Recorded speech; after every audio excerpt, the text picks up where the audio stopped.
Can I encourage someone? Your failure is still an asset. Don't throw it, archive it. It will be one of the qualifiers for your speaking to people tomorrow. Apostle, I have cried, I have failed in life, I know what it means to be an irresponsible father. Don't throw that experience, archive it. One day you will use from that wisdom and mentor an arrogant young man who thinks life is so easy. Most times when we are starting out in life, because of the leverage of prayer, the prophetic, or generally life just playing games with you, you can believe life is so easy, and you are wondering, so why are people crying like this? I just got married and 3 months it's been so rosy. In fact, my wife is the best thing that has happened to me. And you go online and embarrass yourself, and someone who has been married for 15 years is saying, may God help you. After 2 years you just turn and start saying life is unpredictable. All these unwise things that people do. Do not just respect those who have succeeded alone, respect those who have failed. Not everybody fails. Respect those who have failed. Failure is an asset when you can turn it to power. Paul said, let no man trouble me. It is not only anointing that I have, there are scars. Gentlemen, don't just look for those who live in mansions. Go and look for mama and let her teach you the secret of happiness in a hut.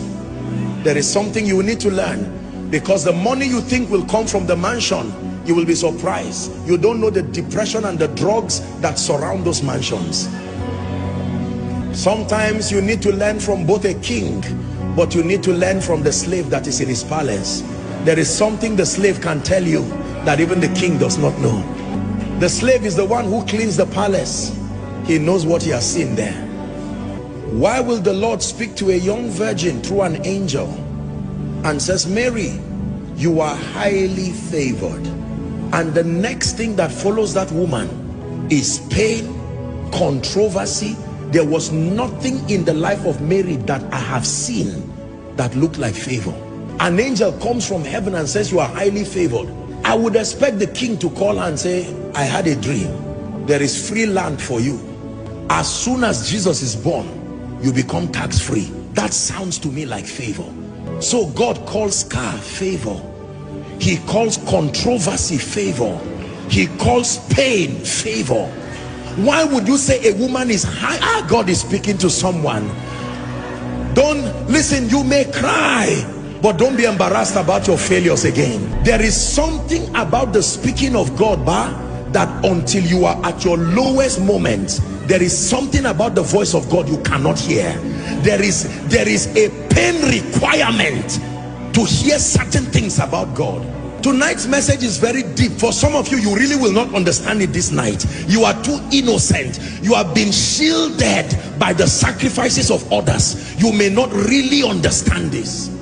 There is a pain requirement that brings out the clarity and the purity of the voice of God. There is a way a man of God fails and fails and fails in ministry, that he goes back and he says, Lord, teach me. When he writes a book about the leadership of the Spirit, read it. That pain has purified any flesh and the need to make a name. It's gone. That is the reason why when people go through things and they come out of it, they usually come out with an anointing. Barren for 16 years, laughed at by people. As she gets triplets, it's not only children she got. The day she speaks over you, she will terminate barrenness in a moment, because every time she sees you like the high priest, she's touched with the feelings of your infirmity. Let me tell you the truth. You see, many of you see today that I pray for people and I'm just speaking and you see the power of God. It's not only prayer and anointing, no. There is a pain requirement that has reached down to the bowels of power and has drawn genuine, authentic spiritual power.